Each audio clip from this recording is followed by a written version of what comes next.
Я не живу ў Польшы, я часова знаходжуся тут. Ўсё ж такі я падыходжу да таго, што тая сітуацыя, якая склалася ў маім прыватным жыцці, на часовы мае характар. Нават выехаўшы ў Польшу, менавіта першыя кантакты, якія ў мяне адбыліся ў еўрапейскіх сталіцах, менавіта былі скіраваны ў тым ліку на тое, каб атрымаць міжнародныя гарантыі вяртання ў Рэспубліку Беларусь дзеля таго, каб працягнуць свой удзел у тых палітычных працэсах, якія адбываюцца ў Беларусі. Працуючы ў міністэрстве замежных спраў, думалі, ці не выйсці з міністэрства, структуры міністэрства ў знак пратэсту, што мы не можам пагадзіцца з такой палітыкай, якую праводзіў Лукашенко.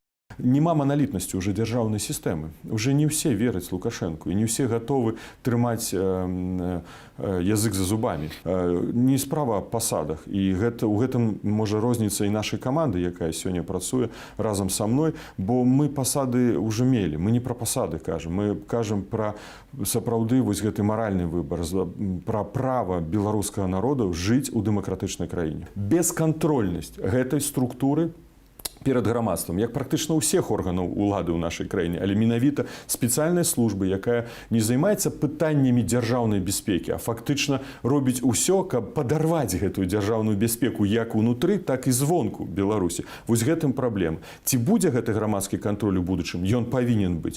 Ці павінна быць гэтая структура скіравана менавіта на бяспеку дзяржавы? Безумоўна. Я з'яўляюся пагрозай для сістэмы, пагрозай асабістай для Лукашэнкі, такія закіды ён рабіў.